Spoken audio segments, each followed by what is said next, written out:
Hey guys, Youngblood here, and today we're deep diving into a topic that has the Star Citizen community buzzing.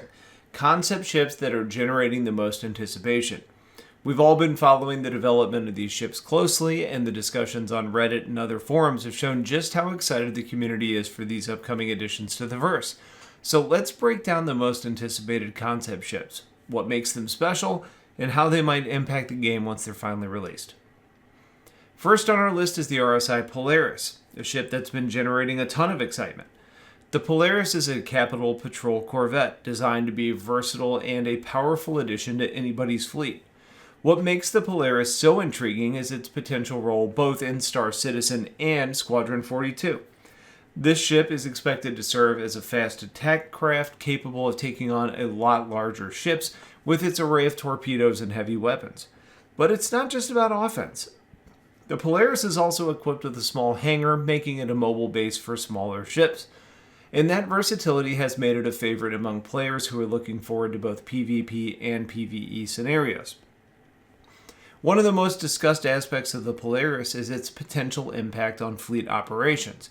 As a capital ship that can be crewed by a relatively small team, it offers the ability to project power without the need for a massive crew, which is different from ships like the Idris or the Javelin. That makes it an attractive option for smaller organizations or solo players who want to punch above their weight.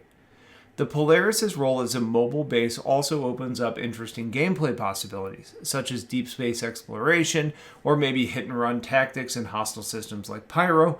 But overall, the community is eagerly awaiting more details on the Polaris, especially how it's going to integrate with existing ships and gameplay mechanics once it's fully developed. Next up is the RSI Perseus, another capital class ship that's captured the imagination of the community. The Perseus is basically a large gunship designed to bring overwhelming firepower to the battlefield. Now, unlike the Polaris, which is more of a multi-role ship, the Perseus is all about combat. It's expected to be a ship that can take on larger vessels head-to-head, thanks to its massive turrets and its thick armor. And that's what makes it an ideal choice for players who want to dominate in battle and aren't afraid to get up and close and personal with their enemies. What's particularly interesting about the Perseus is its potential role for fleet engagements. While it doesn't have the versatility of the Polaris, it makes up for that with sheer firepower. The Perseus is designed to take on ships much larger than itself, using heavy weapons to punch through shields and armor of capital ships. This makes it a valuable asset in any fleet, especially when paired with smaller ships that can support it by taking out smaller targets or providing cover.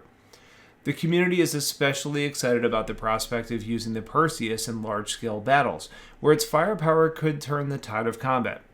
Additionally, its heavy armor and robust defenses make it a ship that could hold its own even in the most intense firefights, ensuring that it will be a key player in any major conflict.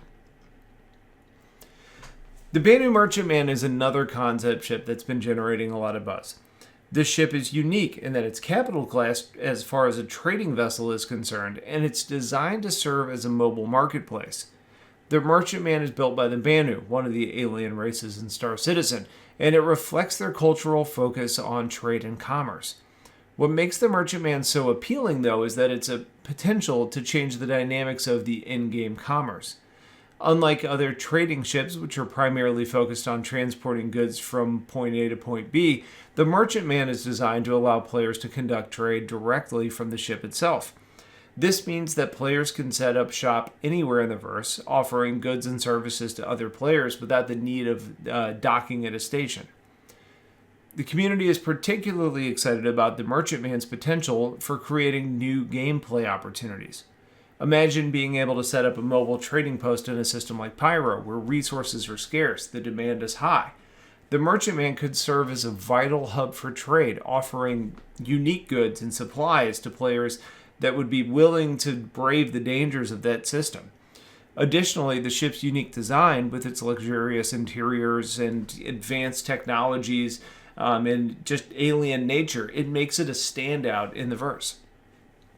Players are eager to see how the Merchantman will function in practice, particularly in terms of its trading capabilities and how it's going to interact with other ships and stations. The merchantman's ability to operate independently without the need for constant resupply also makes it a valuable asset for players that are looking to make a profit in the more lawless parts of the verse. Now, let's talk about the Anvil Liberator, a ship that's been generating a lot of excitement about those who are interested in things like fleet logistics and support. The Liberator is a small carrier designed to transport other ships across systems. Now, this ship is expected to be a game changer, particularly in larger systems like Pyro, where the distances between points of interest are vast, and the dangers are, frankly, numerous. The Liberator is built to ferry smaller ships, such as fighters and support craft, across the distances, allowing them to operate in environments where they might otherwise struggle to reach. The community is particularly excited about the Liberator's potential to change the dynamics of the fleet operations. In systems like Pyro, where refueling and reply stations are few and far between, the ability to transport multiple ships across large distances is invaluable. The Liberator's role as a support ship means that it could serve as a mobile base for smaller fleets, enabling them to operate far from the safety of established infrastructure. And that's what's going to open up new strategic possibilities, such as launching surprise attacks or maybe even providing quick reinforcements in contested areas. The Liberator's ability to carry a variety of ships also makes it a versatile asset, capable of adapting to different mission requirements. Whether you're transporting a squadron of fighters to a battle to be kind of a force multiplier, or moving mining ships to a rich asteroid belt, the Liberator is expected to be an essential tool for many different types of fleets. The MISC Odyssey, though, is another concept ship that's generating a ton of excitement in different ways, particularly among players that are interested in exploration.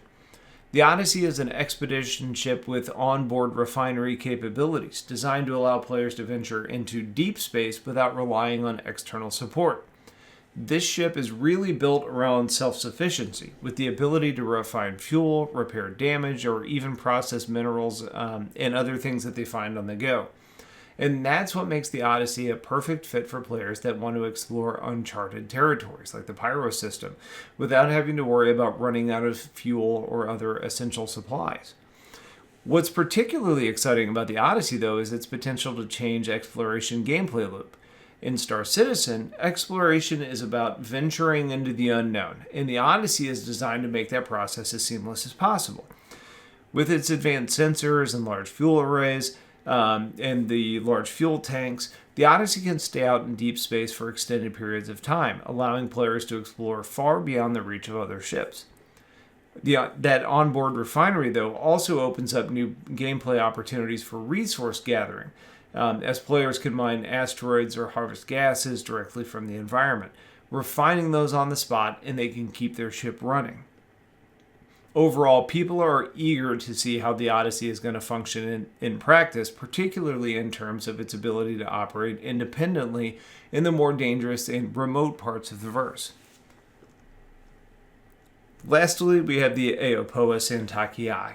It's a medium fighter that's caught the attention of players who favor agility and advanced alien technology. As a Xi'an-inspired ship, the Santaki is expected to bring a unique flight model and aesthetic to Star Citizen. The Xi'an are known for their advanced technology, and the Santaki is no exception. With its sleek design and cutting-edge systems, the ship is really all about agility and precision, making it a formidable opponent in dogfights. Now, what's going to set the Santaki apart from other fighters is its focus on maneuverability and speed. In a universe where combat is often determined by who can outmaneuver their opponent, the Santaki is expected to be excelling in that art. It's an advanced thruster system, and responsive controls make it a joy to fly, allegedly, and its powerful weapon systems ensure that it can hold its own against larger ships.